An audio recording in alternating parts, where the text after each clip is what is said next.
Welcome back to the sweatshop. In today's video, we're going to be tearing down this engine from a 2001 Subaru Forester. What we're going to be doing in today's video is we're going to be stripping the engine down to its short block. And essentially what that means is we're going to be removing either side of the heads. At the same time, we're going to be removing some cooling components and a few other small things that don't need to go with the block. Why that is because we have sold the block. Now, what's important here and why I'm making this video is because it's going to be a very short video that I think is going to be valuable to the channel and basically help people out there who are looking at how it is to tear down an engine when you're going to do something that is usually a common problem with the Subaru, the head gaskets. This is essentially the same process and something that is exactly what you're going to do when you are going to do your head gaskets. Now, it does vary because this is from a 2001, so there are a few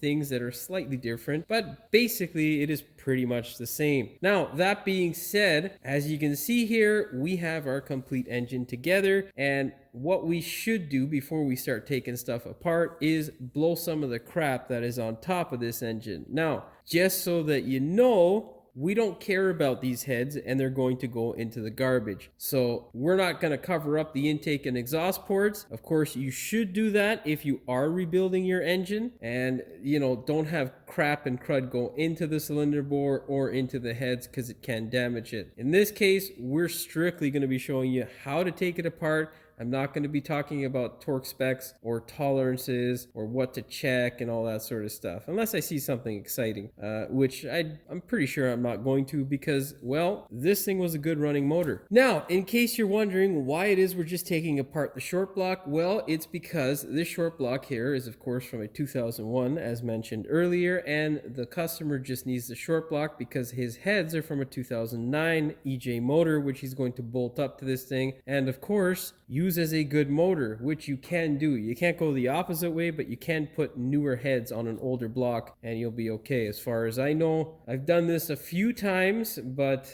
it's always best if you are planning on doing this sort of thing to cross-check with an engine rebuilder or your dealership or someone who is a trusted source of information. That being said, before we get started with today's video, do me a big favor and hit that subscribe button as well as the notification bell so you never miss one of my new videos. Now, let's go ahead, get started. Basically, what you want to do is make sure you have a ginormous drain pan because even though you think you've drained everything from this motor, well, yeah, there's going to be tons of oil and coolant in it. We're going to start off by removing the timing components. So very first, you're going to need a 22 mil to hammer off this guy here. You're also going to need a 10 mil to get rid of all these timing cover bolts. Then we'll get a look at our timing components. Good rule of thumb, always clean off your workpiece. You don't want to have crap going into places where you don't want it. So yeah, get your blower and just...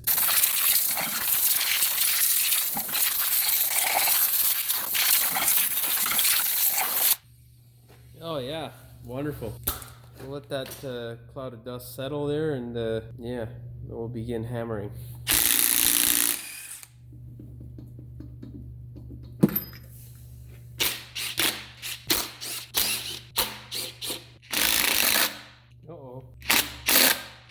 That one's crossed.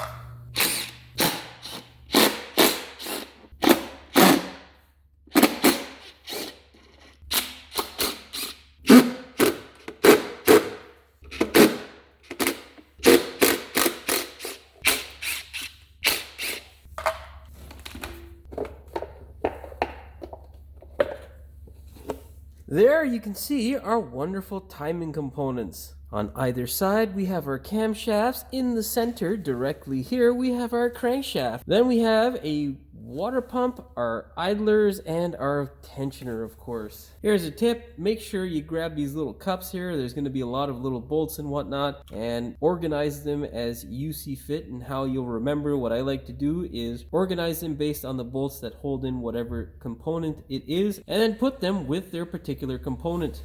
Now, my next step, if I was doing this properly, would be to take my crankshaft bolt, insert it, and of course, time the engine. I would line up the timing marks and mark them out on the camshaft as well as crankshaft to make sure that I have the correct timing marks. If you're interested in how I mark any timing chain or belt whenever I'm doing that sort of work, you can check out some of my timing belt videos. That being said, we're not going to be doing that. You'll need a 17 mil and a 14 mil to get rid of your timing components. 17 for your camshafts. You're going to do those guys first. When you do them, make sure you grip the belt around the camshaft so you don't have it jump.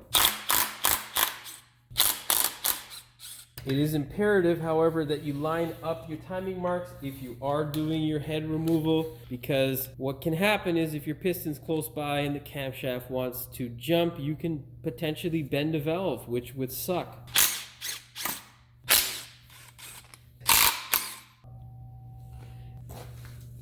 That's how I usually stack them, that way you know. And then you can also put them on the timing cover, that way you know what side is what.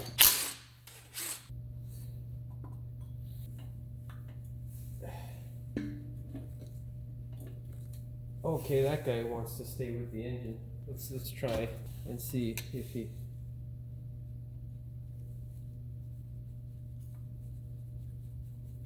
Yeah, you know what? I guess we'll have to show you how to remove that, because it's being a pain in the ass. So, first things first, whenever you get a crank pulley like this, it's a bit of a pain in the rear end. Grab yourself a soft-faced mallet. Plastic or rubber is fine. And then just tap, tap, tap to see if you can get this guy to come loose. Now as you're tapping, you're pulling on the crankshaft pulley to obviously try and pull it off. You can see we were making some gains there, so I was able to smash it back. Okay, now when all this fails, your next step is to take an M8 by 1.25 tap these two holes. Now, you got to be really good with the tap, because if you screw the holes up, that's the end of your chances for getting that thing off. And, well, you're going to end up crying yourself to sleep. That's not the end all be all, though. You can add a little bit of heat, a little bit of lubricant can go a long way in trying to get this guy off. But, hey, we're going to try the double pry bar method, because I don't feel like doing the tap method right now. Now, remember, it is very, very important that you take your time with this, because if you break it, well, I've never had to buy one, and I could only imagine how wonderfully expensive this thing would be. So yeah, don't break it.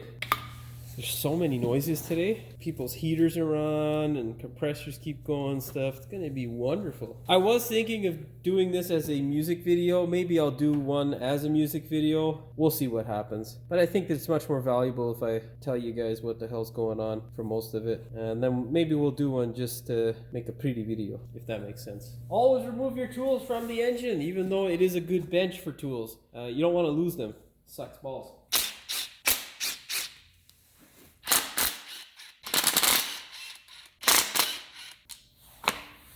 Our next step is going to be to go ahead and start removing some of this cooling components. We're going to remove this pipe here. We're going to also remove our water pump. And what I usually do is just remove this clip here that holds the pipe from the water pump, the bypass hose, from the steel pipe portion here. That way you have a big chunk of it. And sometimes on certain Subaru models, it can be a little bit confusing. You can tell this one is an older one because this thermostat is pointing downward as opposed to it being out the front like most of the newer ones. I think this was one of the last years of this sort of design. Also, you can tell that this thing was an automatic because it's got a cooler, which is something we'll also be removing. These variations don't really affect in any way the performance of, say, the block to newer or older engines. It's all pretty much the same sort of crap. There are just the components around it that are slightly different. And that's one of the nice things about Subaru. It's kind of like Lego, so you can bolt up different Lego pieces, so to speak, in order to make whatever combination you want. Like if you wanted a cooler, you could put this crap on your standard or stick shift car, you know, all sorts of cool little things like that. Anyhow, grab yourself a good 10 mil and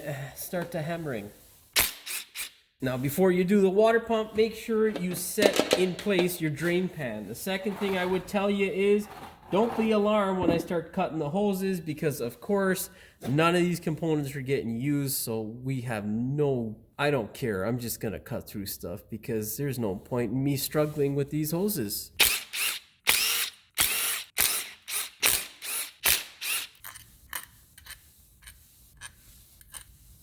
Give it a little tap. And there you go. Now, here is a tip. Whenever I do head gaskets and we're putting all kinds of money into an engine that belongs to a Subaru, it is imperative that you don't just do the head gaskets. This sort of stuff here will rot to hell. And if you put, say, a couple $1,000s into your engine when doing your head gaskets, that means machine work and all that other fun stuff, the labor you're going to give the mechanic and whatnot, it is stupid to put this sort of rusted crap back on the car, because when this thing springs a leak, you're going to blow your engine. Because with the design of the Subaru, it's kind of stupid with the cooling system. You can't really tell that it is about to blow a gasket or overheat, because everything sloshes back from side to side. So say you're going around a corner, you might have quite a bit of an air pocket develop on the one side of the head, and long story short, you can screw things up. So instead of giving yourself a headache, replace pipes like this. This one here is the bypass that goes to your heater core. Also, there's that other one that goes from the cooler. That's a popular one on a lot of automatic models that rots to hell. This one here is on every single engine, and yeah, you don't want to deal with it rotting away. That being said, our next step is to remove some more cooling components. We got our block connection that connects the two halves of the block. I can't remember what the exact name is for this thing, but these bolts like to seize in place, and God almighty, can they be a pain in the ass to get out when they are seized. And you might ask yourself, well, what seizes them? It's disgusting coolant usually. The vapors, as well as rust. Just, yeah, moisture can be a real pain in the ass and really makes things not so fun. Now, what you're gonna do is take your impact gun and just blip it to see if it'll come out. Okay, so we're okay there. Now, what I have is a impact driver. Now, the impact driver is something that you would put on the end of this socket, and you then bash the end of the impact driver and it'll twist it. That is something I usually use, but I know that this thing was serviced already, so pretty sure they're all gonna come out.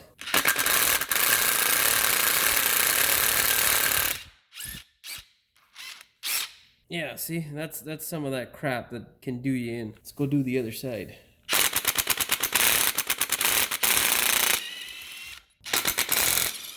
Now, just to be clear, if I had known that this thing was never rebuilt, or was unsure if it had or had not been rebuilt because of its age, I would be using this. This is an impact driver. One of the absolute musts for a technician who wants to avoid headaches. Now, sometimes these stupid bolts won't come out, and man, that can be traumatic. Now, go ahead, just lift it out of place, and yeah, let's go back to the other side, remove the bypass hose. There are two 10 mils, one over here, and one, well, what used to be a 10 mil.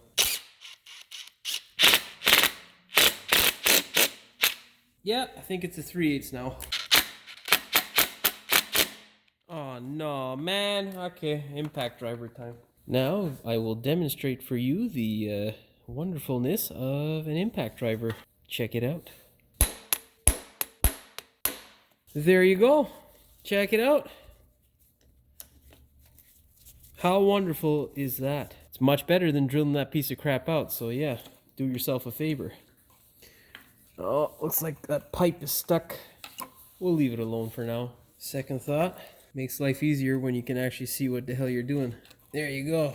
Currently, we are looking at the passenger side head valve cover. Now, I'm actually a fan of these older ones here. Yes, you do have the potential for a leak to spring from these seals here, but the good thing is that your bolt will never seize into place. Now, one of the cons to this is that, in my opinion, well, there wasn't enough thread or bolt, you could say, that goes into the cam carrier. That creates a situation across all Subarus whenever trying to do these goddamn things that can quickly lead to a situation where you strip the bolt out, and that is a nightmare. And trust me, it happens a lot more common than you think. It is a pain in the ass, and these cam carriers are rather weak. That being said, it's not hard as long as you take your time. On the newer version, I kind of like the way that they put the gasket, because, well, you're not going to have any seals to deal with, which can be a pain in the ass or a point that can leak. Problem is though, is that no one ever puts any anti-seize on those bolts ever. Even if they put it from the factory, would be greatly appreciated, because in the rust belt, those things seize into place. And man, oh man, let me tell you, trying to get them out can be a real nightmare. That being said, grab yourself a 10 mil and hammer it off.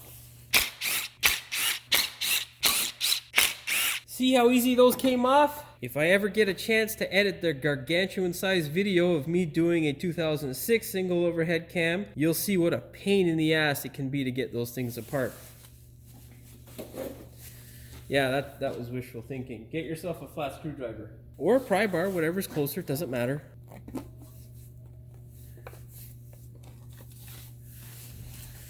Look at that. Look how clean this engine is. And this is a testament to the person who owned this thing.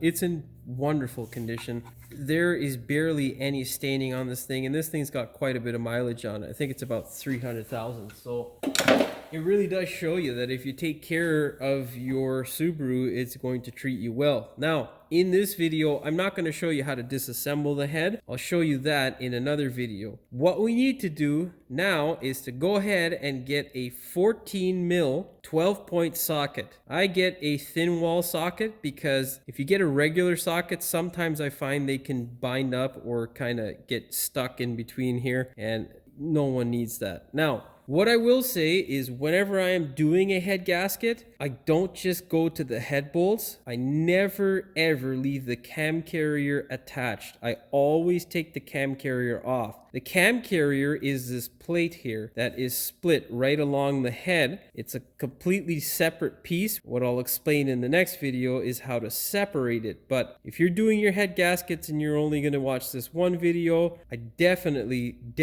recommend taking your cam carrier off of your head, resealing it properly, cleaning everything up, replace these bolts as needed. Usually they don't need to be, but you can see here this guy looks a little bit rotted. It is a good practice because the silicone that is between your head and the cam carrier, well, it gets old. And if this thing's been sitting around for 10 plus years, like most of them usually are, it'd be stupid not to replace that silicone. All right, let's go get a Johnson bar, some strength, and begin untorquing these bolts. Yeah, it should be fun. Now, whenever doing a head removal, what you want to do is basically you want to go in sections or increments. You don't want to just pull one complete bolt out. The reason being is because you can sometimes warp or damage the head. Now, it's always different as per every car. They all have different torque sequences and all that sort of stuff. And it's something that you should follow. It doesn't matter where you start, in my opinion, front or back. It's fine. As long as you do the reverse sequence of the installation sequence, it's not bad per se. It's not as bad as just releasing the complete tension. Now, whenever I release the tension, we do a 90-degree twist on each bolt until they're all loose. Let's go ahead now. We'll crank this guy loose. Make sure you gather your strength because it ain't fun.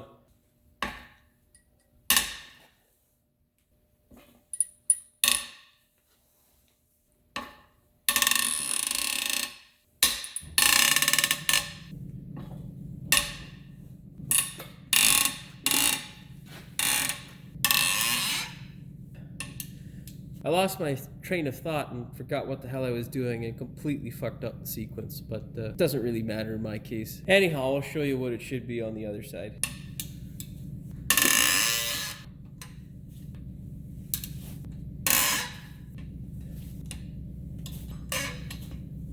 Now, with your bolt completely loose, there's going to be people who say, I don't know why they say this, but there's been a few people, oh, you should never run your head bolts up with a gun or run them out with a gun. That's stupid in my opinion. It's a goddamn bolt. As long as there's no galling or damage and you're not impacting the hell out of it, it's fine. It's just the same as a speed handle, except faster. But yeah, there's, you know, the keyboard warriors of the forums and whatnot who just think they know everything, and ask them how many engines they've rebuilt and they'll say, you know, 0, but I've rebuilt them in my dreams. Anyhow, run them out.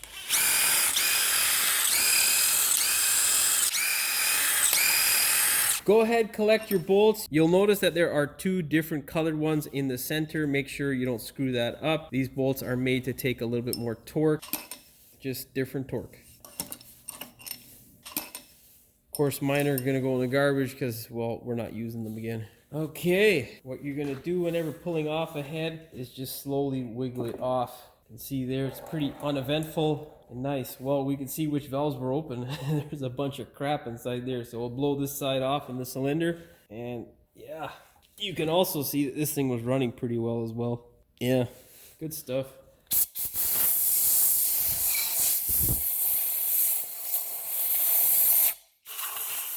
I'm gonna pull the head gasket off. You can see this one was not leaking. This is just a single layer too, it's not a multi-layer. Surprised at that. Word of caution, never use a single layer gasket. Anytime you have a Subaru that is going to have its head gaskets replaced, always get the multi-layer, because the single layer is why it fails. This coating comes off of them, and when the coating comes off, that's where you get your leaks from. Now, let's twist this guy slowly. We'll let it bleed out. Make sure you keep your locking pin close by, unless you got one of those nice OTC rotator engine hoists or engine stands.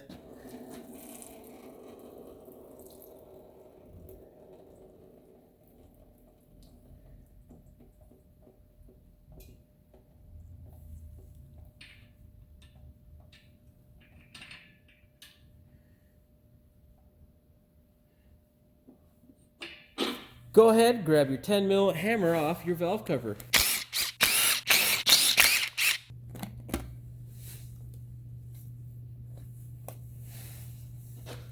I mean, that's pretty damn clean. Now, on this side head, there is one other thing that you got to remove. It is a 10 mil here for your dipstick. Don't forget that, because if you get everything off of your head and you try to pull it off, well, you're not gonna be happy. There's your dipstick tube here, and there is the 10 mil.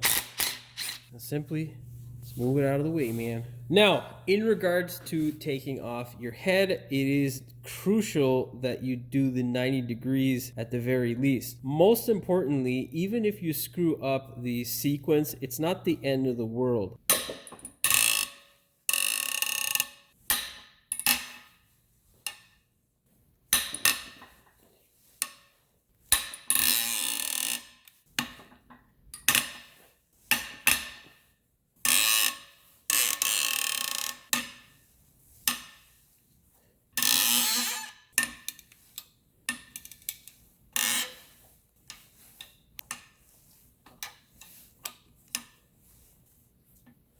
Once they are completely loose, go ahead, grab a gun, and run those bolts out.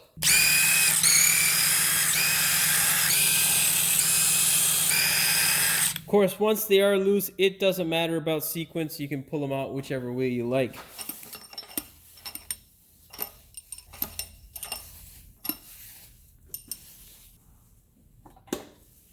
And there we go.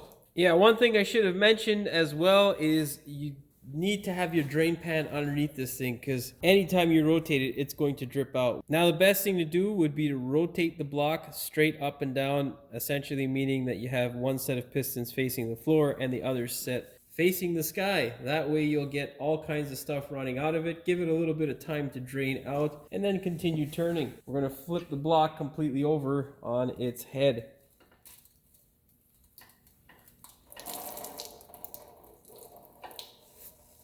Now we can go ahead, remove our mounts, our oil pan, and our oil cooler. You can see we have some oil draining out of our wonderful block. Grab a 14 mil and remove your engine mount.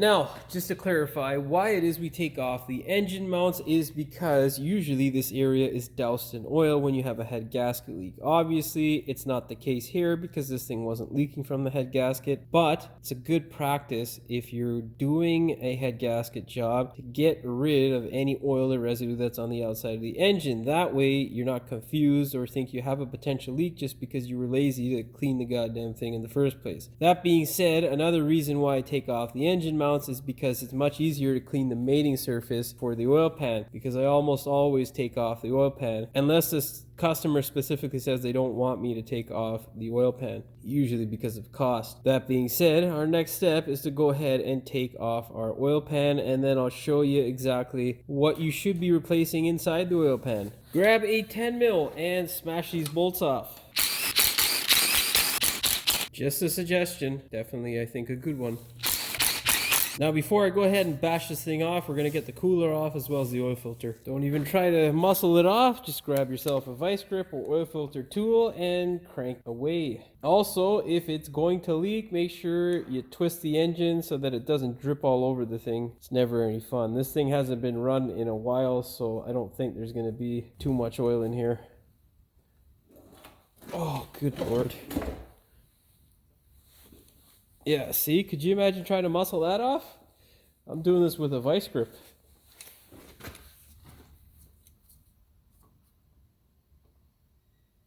We got any Julio coming out of here? There you go. That guy there is, I'm pretty sure, a 24 mil, but we're not sticking the socket and all that shit, so we're gonna give it a twist and let it drain out. All right, 5 minutes later.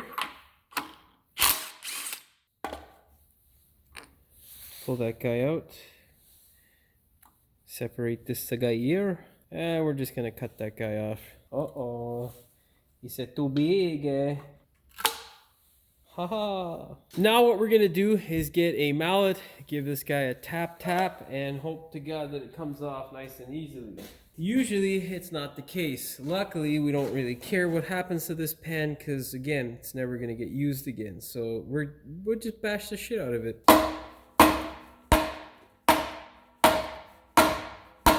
Yeah, you know what? I do care about my shoulders, so let's go get a scraper and we'll shove it in there. Whenever separating a metal steel pan from a aluminum surface, it is important that you use plastic tools.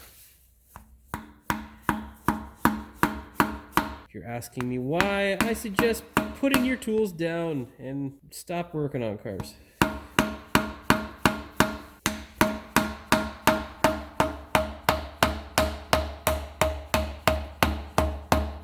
Another thing you want to do whenever separating a pan is, if you are reusing the same pan, it is important to make sure you mark where you hit it, because this flange likes to bend, and sometimes you gotta hammer it flat off of the car so that you can make sure you get a good seal. You can hear this bad boy separating slowly. This is the desired effect.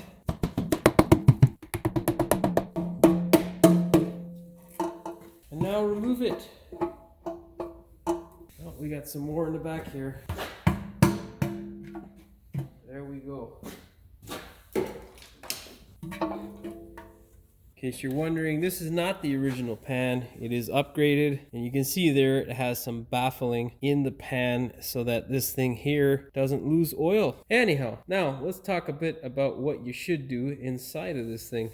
When you have your oil pan off, there are two things that you need to replace inside of this area of the engine. It is the O-ring that goes here and the O-ring that goes here. Of course, because if an O-ring is not sealing properly or it is old and cracked, well, the potential for you to suck air, especially on this side, would be very, very bad to your engine, because this, of course, is your pickup tube. Another thing you want to do is take your pickup tube off, clean it, make sure you don't have any crap residue up in the strainer here. Second thing you want to do is, because Subaru was cheap and brazed this instead of welding it, inspect for any cracks, because this guy here can crack, especially if the customers track their car because they think it's some sort of race car. That's not a good thing to do with a stock Subaru motor. If you want to go racing with a Subaru motor, you need two things: lots of money and patience. That being said, really, other than cleaning the surface and making sure stuff is nice and clean, you can pull the windows tray out and clean that up if you like. There's not much else to do in this area. Now,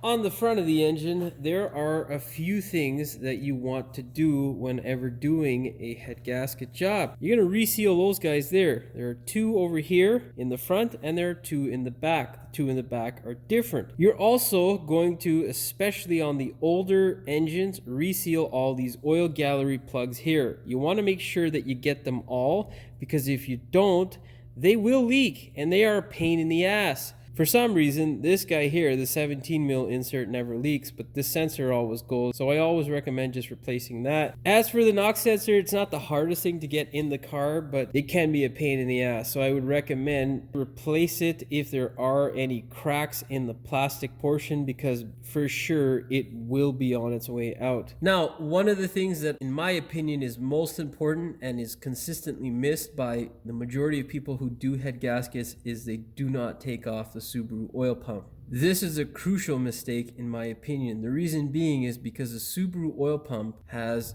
these 5 number 3 Phillips bolts that hold on the backing plate for the oil pump. They like to come loose, and what happens when they come loose is they like to suck air, because of course the pump is up in this region here and there is nothing behind there except empty cavity. You will suck air and destroy your engine if you don't tighten those pump bolts up. So take the pump off, replace the seal. There's also an O-ring right here that needs to be replaced. Put a nice new layer of silicone in, and then you can go ahead and move forward with your engine rebuilding and resealing process. Do not skip the oil pump. It is a stupid thing to do. I can't tell you how many people I have seen dump all kinds of money at another shop into doing a head gasket. They sell them a water pump timing belt and they don't touch this guy.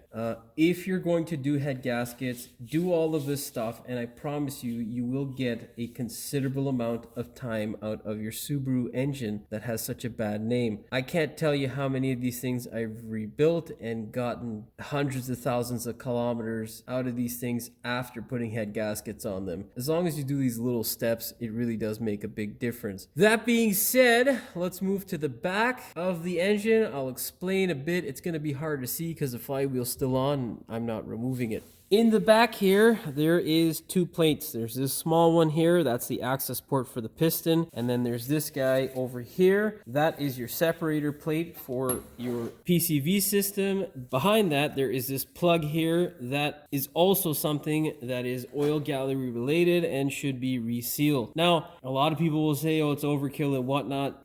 In my opinion, it's not. I've seen these things leak and it's a pain in the ass. This one here is currently leaking. That guy there. So you want to make sure you get the O-ring from Subaru. Also, well, I don't know if I mentioned, but O-rings for the oil pan as well as the oil pump. I just get all that stuff from Subaru. And then the last thing back here that you want to also replace is the rear main seal. Don't leave your old one in there. It's stupid. Just replace it. When you take the separator plate, make sure you use some really good silicone and reseal it properly. Also, you're definitely going to have to use an impact driver like I showed you before with the appropriate socket. They're either a hex or a number 3 Phillips that you'll need to smash on those little bolts to get them out.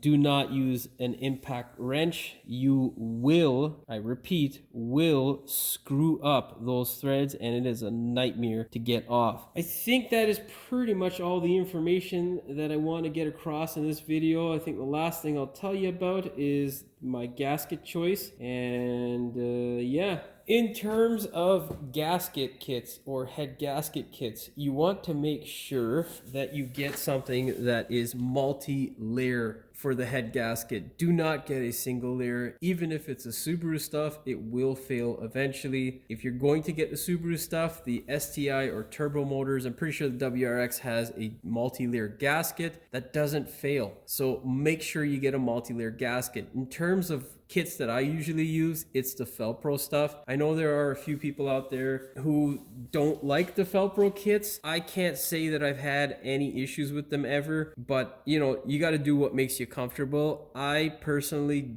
don't like trying to remember every little piece that I need, so I get the Felpro kit. It makes my life easier, and yeah, I've never had an issue with them failing, so I can't say that they're bad. Now, of course, you're gonna hear different opinions here and there. Just make your decision based on what you feel is right. I will tell you though, 100% you need to get multi-layer gaskets. If you get gaskets, head gaskets is what I'm talking about. If you get a single layer gasket, it will fail on you again. That being said, the one thing that I like about the Felpro kit, if you get the Felpro kit, it pretty much comes with everything you need. It's kind of hard to get their complete engine kits now for some reason, but if you can get that, I'd recommend that because it comes with your crank seal as well as your front main crank seal for your engine as well. So, you know, I'm not sure if it comes with the oil pump, O-rings and whatnot. Even if it does, I just get that stuff from Subaru. And yeah, you also get the valve cover gaskets and the rest of that stuff in the Felpro kit, which is nice. And I'm pretty sure Subaru does not have that in one complete kit. If they do, great. Another thing with the Felpro stuff, it tends to be a little bit cheaper than the Subaru stuff, so you can save yourself. And in my opinion, they're a reputable brand who's been around for quite a while. Those are my opinions and I'm sticking to them, man.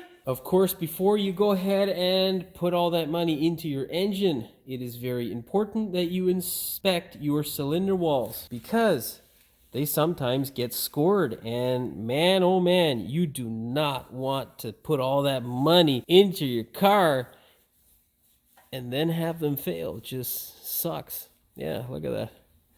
I don't know. This is the inner child in me, just, you know, just amazed by this sort of stuff. It's wonderful. You know, like I could do this all goddamn day. It's just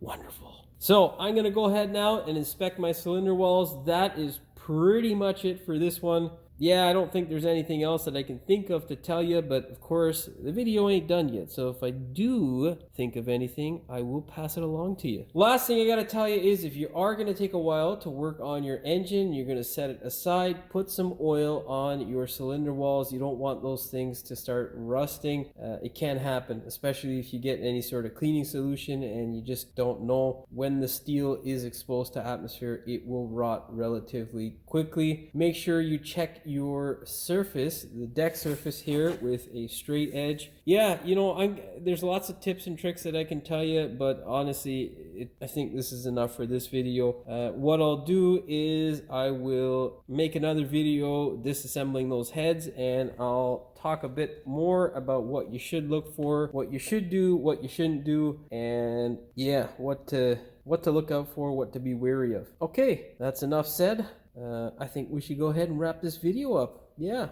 Well, that is pretty much all she wrote for this one. Hopefully you found the video entertaining as well as informative. If you did, please like, share, and subscribe. Don't forget to hit the notification bell so you never miss one of my new videos. And as always, thanks for watching. We will see you in the next one. Welcome back to the sweatshop. In today's video, we're going to be tearing apart this 2000... Oh, fuck. Welcome back to the sweatshop. In today's video, that's not how that goes, Jim. Welcome back to the sweatshop. Today we're going to be working on this 2001 Subaru Forester's engine. That sounds stupid. What we're doing on this, or someone who is a trusted source, or Trump one. That being said, before we get started with today's video, do me a big favor, hit that, I blanked, subscribe button, Jimmy, idiot. Here's a tip. Take a and then put these goddamn things with the So we're not gonna do any of that crap. Come on, damn it, pass. Hurry up, buddy. That is a 16 mil, Jimmy. Son of a bitch. Where the fuck are you, 17?